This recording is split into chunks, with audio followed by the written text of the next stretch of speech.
오늘 두 번째 날 말씀의 제목을 한번 따라하시겠습니까? 성령과 기도. 성령과 기도.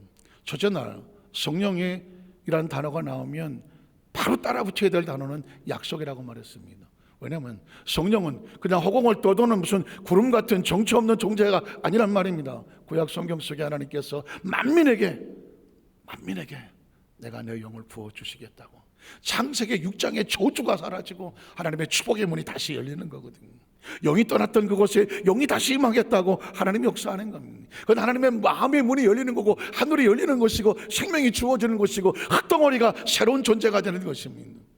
그리고 그 예수 그리스도는 이 땅에 성령으로 잉태되어 오셨습니다. 약속대로 성령이 잉태되어 오셨고, 약속대로 성령의 역사하심을 이루셨고, 성령과 함께 일하셨고, 그리고 그 예수님께서도 약속하셨죠. 내가 가면 보혜사 성령을 너에게 보내줄 것이다.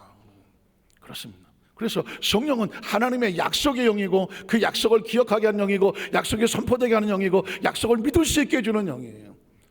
성령은 하나님의 약속과 함께하는 영입니다. 이것만큼 중요한 게 뭐냐? 성령하고 붙으면 바로 떠오르는 단어가 기도예요. 기도. 성령과 기도해야 됩니다. 왜냐하면 기도 가운데 성령이 역사하시고, 성령은 기도 가운데 운행하시기 때문에 그렇습니다. 우린 첫 번째로 승천 전에, 예수님의 승천 전에 무엇으로 준비해라? 기도로 준비해라. 승천 전에 예수님의 모든 신경이 곤두서서 그 처절하게 무너졌던 저들을 예수께서 다시 세우시고, 그들에게 주어진 마지막 메시지는 뭐냐? 기도하라는 것입니다. 그 기도는 뻔한 기도가 아니라 능력의 위로부터 옷을 입혀서 무장할 수 있는 성령이 역사하시도록 너희가 성령을 대망하며 기도하라는 것입니다. 성령 대망하는, 그러므로 매일 매순간 우리의 삶에 죽느냐 사느냐가 달려져 있는 예수님의 마지막 승천에 선포되는 명령이었습니다. 누가복음 24장 36절로 43절을 보면, 누가복음 24장은 마지막 절이에요. 승천하시기 전에 예수님이 말씀하는 겁니다. 자, 이 말을 할 때에 예수께서 친히 그들 가운데 서서 이르시되 너희에게 평강이 있을지어다. 예수님이 부활하신 다음에 제자들을 찾아가서 제일 먼저 하셨던 이야기 기억하십니까? 불안하고 초조하고 두렵고 떨리고 어찌할 바 모르는 그들의 심령 가운데 예수님이 부활하신 다음에 제일 먼저 하셨던 것은 너희에게 평강이 있을지어다. 하나님은 하나님 백성들의 삶이 이 땅에 살면서 조금 더 마음 두려워하기를 원하지 않아요. 불안하게 사시기를 원하지 않아요. 우리의 삶이 평안하기를 원하는 겁니다. 예수님이 승천하신 그 순간에도 여전히 지금 말씀합니다. 너희에게 평강이 있을지어다. 그리고 그 다음 절에 보면 그들이 놀라고 무서워하여 그 보는 것을 영으로 생각하더라. 부활의 주님을 만났을 때 그들은 예수를 부활을 어떻게 할 수가 없었습니다. 자, 여러분, 성령이란 단어는 뚝 떨어진 단어가 아니라 성령이란 단어가 나오기 전에 그 먼저 있었던 사건은 부활입니다. 부활. 왜 성령이 등장을 할까? 성령이 약속이 됐을까? 왜 성령을 받으라고 명령하고 기도하게 하셨을까? 이 성령이 전에 뭐가 있었다? 부활이 있었습니다. 자, 예수님의 부활이 있었습니다. 부활의 주님은 제자들이 만났습니다. 여러분, 성경에 보는 것처럼 부활의 주님이 와서 너희가 평강 있을 거라고 말했을 때, 아이고, 죽은 줄 알았던 예수 그리스도가 눈앞에 나타났습니다. 부활이라는 개념이 없잖아요. 육체는 부활의 개념이 없어요. 죽은 자가 어떻게 살아납니까? 심지어 예수님께서 내가 3일 후에, 장사한 지 3일 후에 살아나리라 너희보다 먼저 갈릴리로 가리라 수도 없이 말했지만 씨도 안 믿기죠. 말도 안 되는 소리로. 사람이 죽는 건 정한 이치고 죽고 나면 없는 거지. 무슨 부활을 한다고. 예수님 말씀하셔도 그냥 아이고 알겠습니다. 아유 또 저 소리 하고 있나. 듣지도 않았어요. 그런데 예수님께서 정말 말씀하신 대로 부활하셔서 그들 앞에 나타났을 때 그들은 우리가 믿었습니다 라는 사람은 한 사람도 없었습니다. 그들은 두렵고 무섭고 떨고 귀신인가? 말이 좋아서 영이지 귀신인가? 도무지 사람이라고 볼 수는 없는 상황이었거든요. 자, 부활을 믿지 못했다는 겁니다. 자, 그런데 그 다음 절에 보면 예수께서 이르시되 어찌하여 두려워하며 어찌하여 마음에 의심이 일어나느냐? 무엇을 못 믿는 겁니까? 부활을 믿지 못하는 것입니다. 그래서 귀신인가? 두려워하고 설마 마음에 불신앙이 다가온 것입니다. 그래서 그 다음 절에 보면 내 손과 발을 보고 나인 줄을 알아라. 나를 만져보아라. 부활을 예수님이 그럴 필요조차는 없었어요. 그럼에도 불구하고 죽은 자 가운데 살아나는 부활이 어떤 것인지를 시청과 교육을 시키는 거예요. 오늘 저와 이 시대도 마찬가지 아닙니까? 부활을 믿으십니까? 이상한데 49대 51 같은 느낌이 듭니다. 예수님의 부활을 믿으십니까? 크리스찬의 신앙의 최고의 정점은 부활에서 출발하는 겁니다. 부활이 믿어지지 않으면 예수를 믿을 수가 없는 거예요. 부활이 믿어져야 세상에 무서운 게 뭐가 있어? 인간의 가장 두려운 원수는 죽음이거든요. 죽음을 이기는 게 부활이란 말입니다. 부활을 믿을 수 있으면 죽음이 두렵지 않기 때문에 세상에 누가 날 두렵게 한단 말입니까? 그러나 부활이 믿어지지 않으면 모든 게 두려운 것입니다. 오늘 성경은 그래서 부활을 시청과 교육을 하는 겁니다. 나를 만져보고 내 이 피자국, 못자국, 가시자, 면류관 자국 다 만져봐라. 나는 영이 아니라 육체로 실제로 죽어도 산다라고 하는 부활을 인식시키는 겁니다. 영은 살과 뼈가 없으되 나는 너희가 보는 바와 같이 살과 뼈가 있느니라. 또 그다음 이 말씀을 하시고 손과 발을 보이셨으나 그들이 너무 기쁘기도 하는데, 그러나 이게 여러분 보십시오. 이게 수십 년 동안 인류 역사 속에서 절대 죽는 자가 살아난다는 인식이 없는데 이 인식이 떨어져 나가기가 쉽습니까? 아주 그냥 딱지딱지 붙어 있는 죽음에 대한 절망과 두려움이 이게 어떻게 떨어져 나가니? 아직 믿지도 못하고 놀랍게 계실 때 여기 무슨 먹을 것이 있느냐 하시니 이에 구운 생선 한 토막을 드리니 받으사 그 앞에서 잡수시더라. 영은 음식을 먹지 못하나 육은 음식을 먹는다는 것이죠. 자, 말씀드렸습니다. 시청과 교육을 시키고 있습니다. 왜 그렇게 할까요? 자, 그 다음 절에 보면 또 이르시되 내가 너희와 함께 있을 때에 너희에게 말한 바 곧 모세의 율법과 선지자의 글과 시편, 구약이죠. 구약의 메시아의 예언은 누구를 가리킨 겁니까? 예수 그리스도를 가리켜 기록된 모든 것이 이루어져야 하리라고 예언이 됐는데 이것이 이루어졌다라고 말하는 것입니다. 메시아가 와서 죽은 자가 되었으나 부활하셨다. 그리고 그 다음 절에 보면 이에 그들의 마음을 열어서 성경을 깨닫게 하셨습니다. 성경은 내 머리로 깨달아지지 않습니다. 성경은 내 머리로 공부해서 되어지지가 않아요. 성경은 하나님의 영이 열어주셔야 돼요. 열어주셔야 되는. 제가 그 전에 처음 담임 목사가 돼서 이제 강단에 설교하고 할 때 저희 아버님이 살아계셨는데 그때 이제 제가 설교하는 그 예배 시간에 아버님이 참석을 하셨어요. 늦음하게 예수를 믿으셨지만 늘 하루에 3시간씩 기도하시고 늘 성경을 읽으며 사셨는데 한 번은 그런 얘기를 하시더라고요. 야, 너 설교할 때 그렇게 많은 걸 얘기하면 다음에 어떻게 하려고 그래? 이게 아버지야. 이게 아버지야. 그러니까는 아들이 설교를 하니까 그때 뭐 30 제가 대여섯밖에 안 됐으니까 그러니까는 조마조마해서 들으시는 것 같아. 아들이 설교하는 걸 듣는 아버지의 심정은 조마조마하신 것 같아. 그래서 그래도 아버지인데도 불구하고 은혜는 받으셨어. 그래서 끝나고 나중에 아주 조심스럽게 별로 말씀도 없으시는 분인데 한 번은 그러는 거예요. 그렇게 설교할 때 다 설교하고 나면 다음에 할 거 없어서 어떡하려고 그래. 지금도 수십 년이 지났는데 제 머릿속에 야, 아버님이 그런 걱정을 하셨구나. 그래서 아직 할 거 많아요. 웃으면서 그런 얘기를 했던 기억이 나거든요. 사실은 이게 말이에요. 그런 걱정할 만도 한 게 무슨 제가 박사학위를 받아서 공부한 그 강의 논문을 가르치라고 그러면 그건 아예 평생 있으니까 뭐 그러면 걱정할 게 없잖아요. 설교는 하나님의 영이 주어주지 않으면 이건 할 수가 없는 거예요. 그러니까 무슨 며칠치가 쌓여 있을 수가 없어요. 어디 갔다 하는 거 재워놓고 설교할 수 있는 게 아니라니까요. 조심스럽지 않게 제가 지난 35년 동안 설교했던 거 노트는 잔뜩 있어도 뒤돌아보지를 못해요. 왜? 모르겠어 누가 한 건지. 내가 했는데도 내가 잘 모르겠어요. 이걸 어떻게 설교했지? 나도 모르겠어. 그러면 이거는 내 머리에서 나온 건 아니잖아요. 이건 하나님의 성격이 그런 거예요. 내가 지난번에 다 깨달아 아는 것 같지만 야, 내 그거 알아. 어림도 없는 소리 하지 마세요. 성경은 하나님이 열어주셔야 되는 것입니다. 부활도 마찬가지죠. 마음을 열어서 성경을 깨닫게 하시고 또 이렇게 이같이 그리스도와 고난을 받고 제3일에 죽은 자 가운데서 살아날 것과 또 그 이름으로 죄사함을 받게 하는 회개가 예루살렘에서 시작하여 모든 족속에 전파될 것이 기록되었으니 너희는 이 모든 일에 뭐다? 증인이야. 잘 보세요. 왜 성령이 나오냐면 부활을 체험하고 증거하고 믿는단 말이에요. 다시 한번 묻습니다. 예수님의 부활을 믿으시면 아멘 하시기 바랍니다. 이걸 믿었어요? 그러면 부활을 믿는 사람에게 하나님 예수님이 주신 사명이 뭔다냐면 너희가 나가서 부활을 증거하라는 것입니다. 증거하라는 것이에요. 너희가 이 부활의 뭐다? 증인인 거예요. 한번 따라 우리는 예수님의 부활의 증인입니다. 증인입니다. 증인이에요.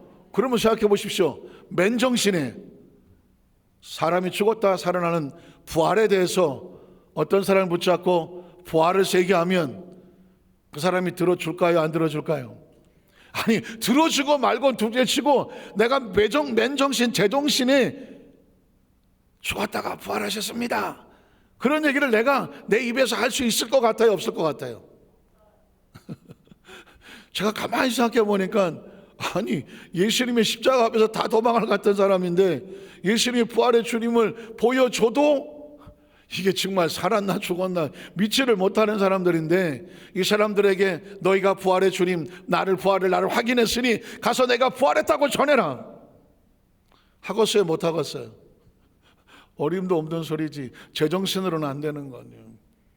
그러면 아무것도 못하는 그들에게 부활의 증인을 되게 할 때 그냥 가서 부활 증인해 라고 하시는 게 아니라 부활의 증인이 되기 위해서 뭐가 필요하느냐? 위로부터 내려주는 능력이 필요한 거예요.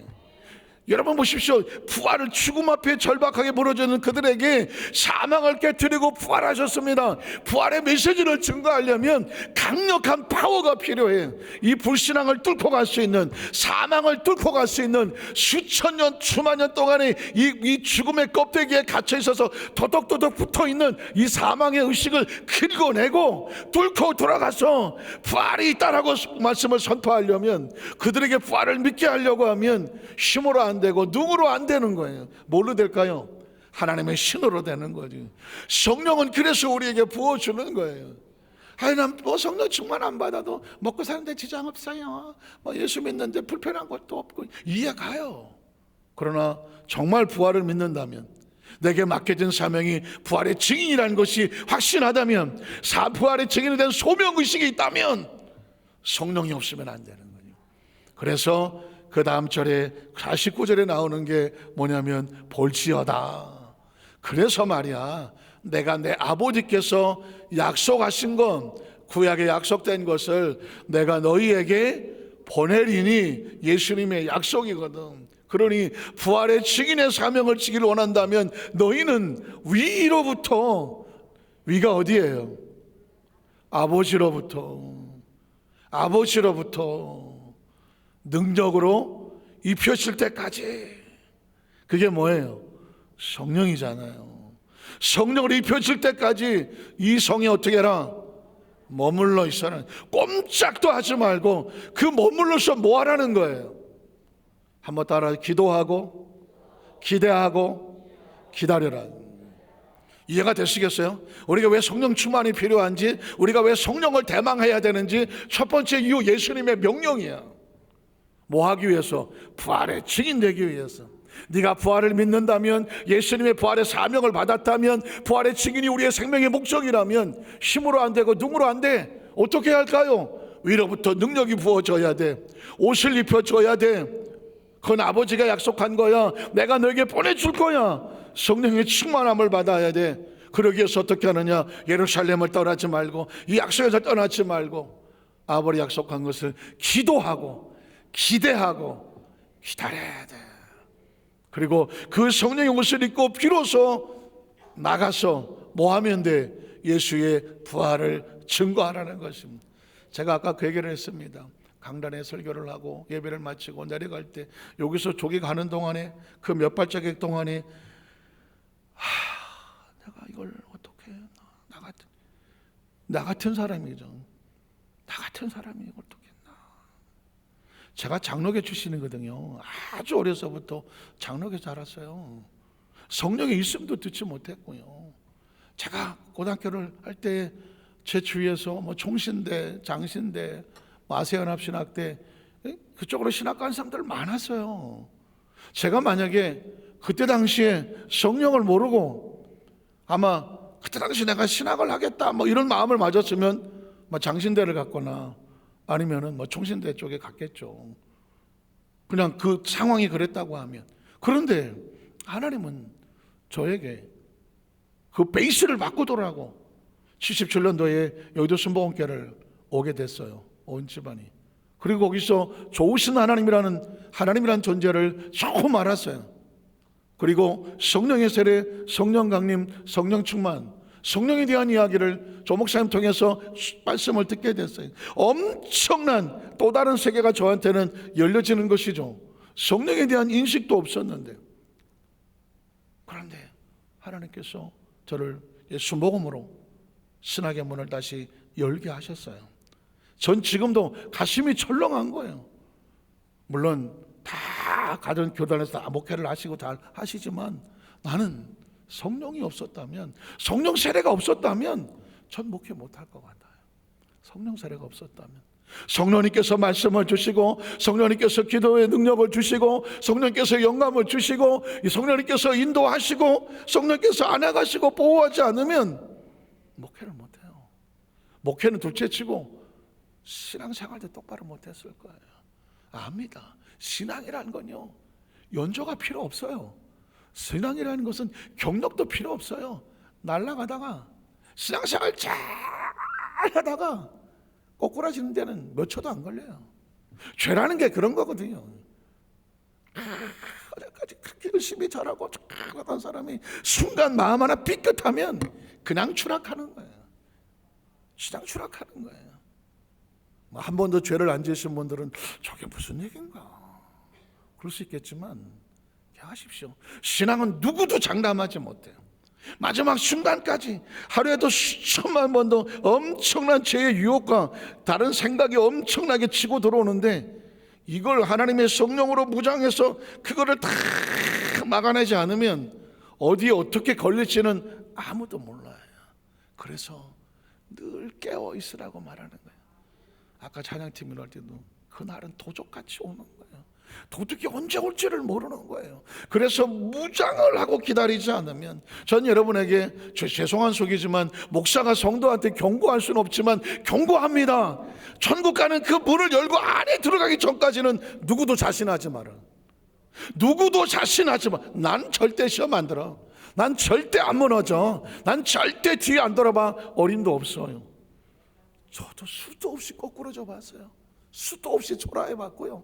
수도 없이 하나님 앞에 부끄러워 봤고요. 수도 없이 하나님 앞에서 나 같은 놈이, 지금도 나 같은 놈이 전 그러고 있어요. 어떻게 내가 목회를 하고 있는지 말도 안 되는 소리라고. 마찬가지예요. 이 땅에서 누구도 하나님 앞에 가는 순간에 난 의로워, 난 깨끗해, 아이 난 걱정 없어, 내가 뭐 이런 거 있잖아요. 누구도 안심할 수 없어요. 그래서 매일 매 순간 성령님이 아니면 못하는 거예요. 이해가 되십니까? 성령이 아니면 못하는 거예요. 기도하고 기대하고 기다려.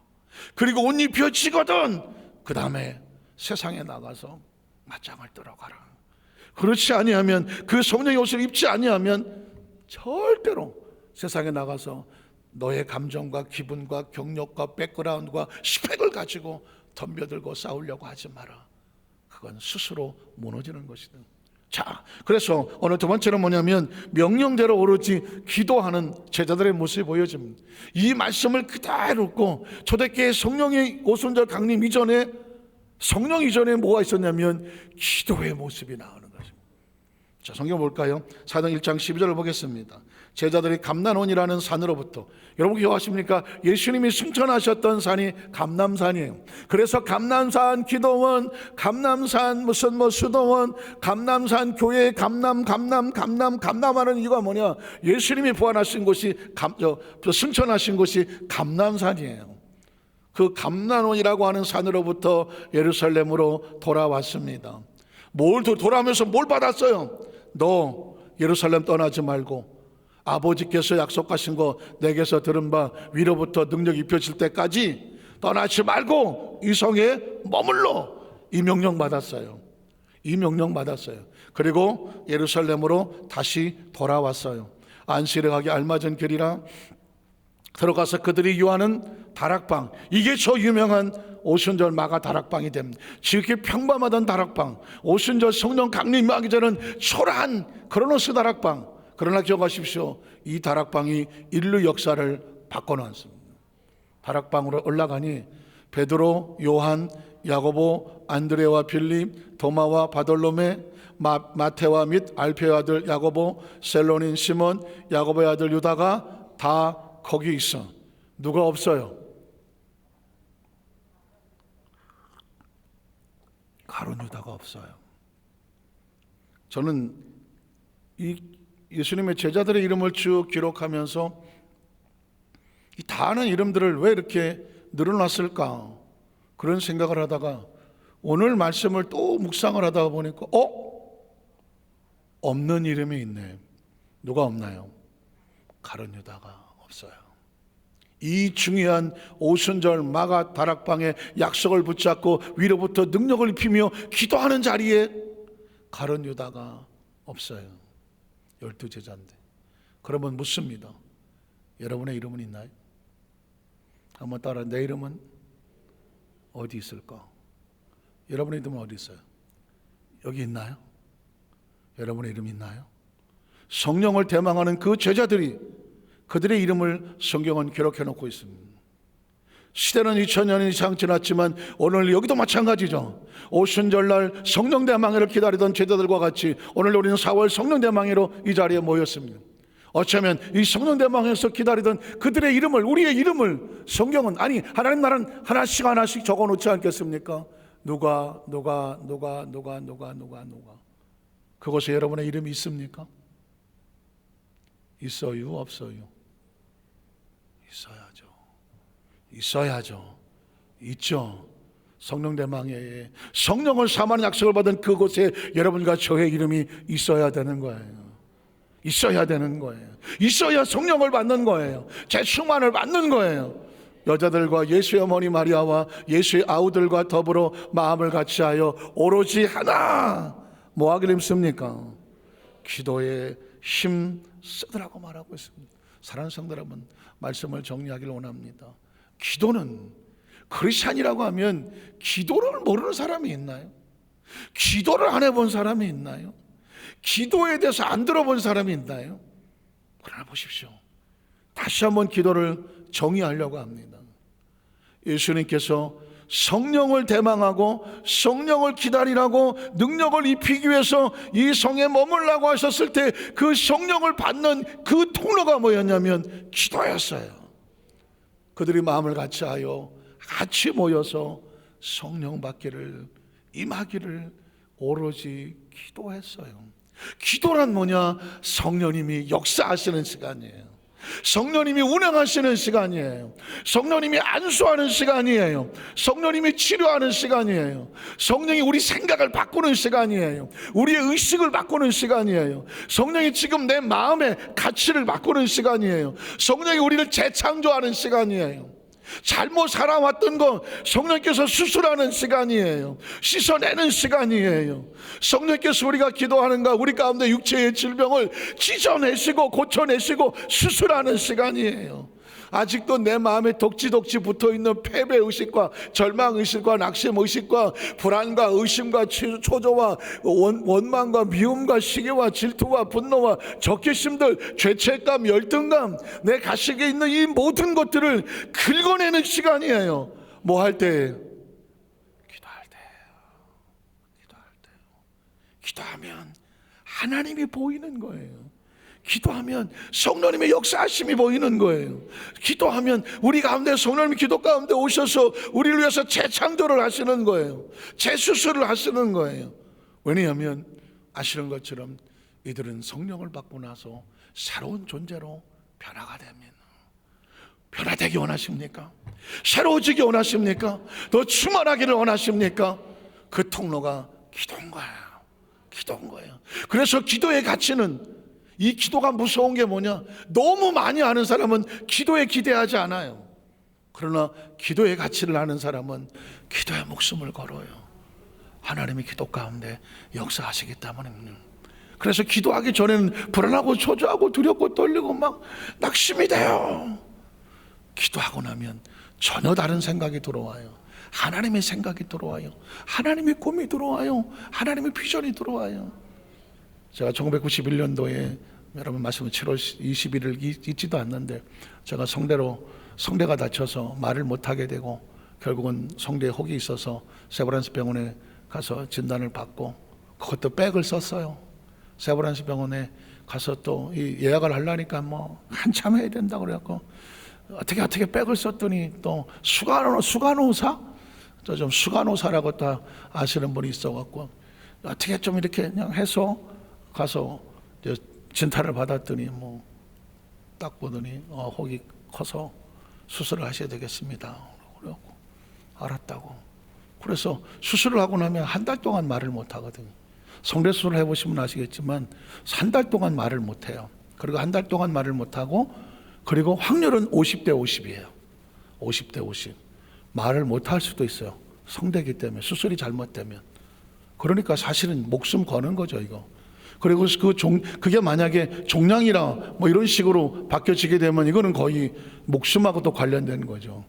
그런데 수술 날짜를 잡아놨어요. 7월 20일 잊어버리지도 않아. 한 달을 말을 못하고 있어야 돼요. 그래서 제가 휴가를 한 달을 받아놓은 거예요.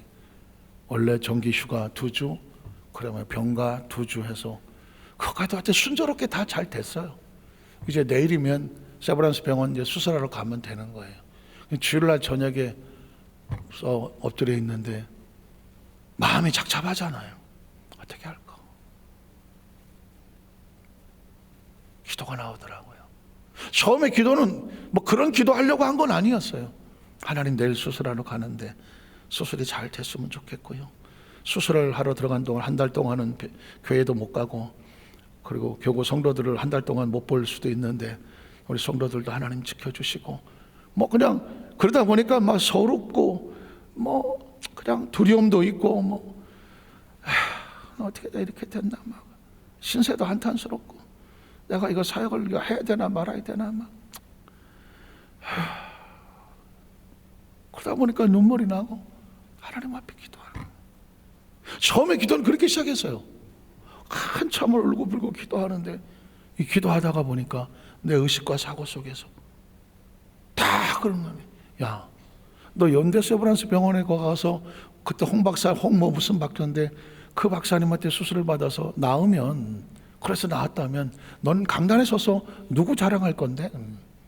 그 생각이 탁 들어오더라고요. 그래서 그러면 앞으로 목 아프다 그러고 성대 수술하려고 한 사람은 연대 가라고 그러죠. 그 홍 박사님 찾아가라고 하죠.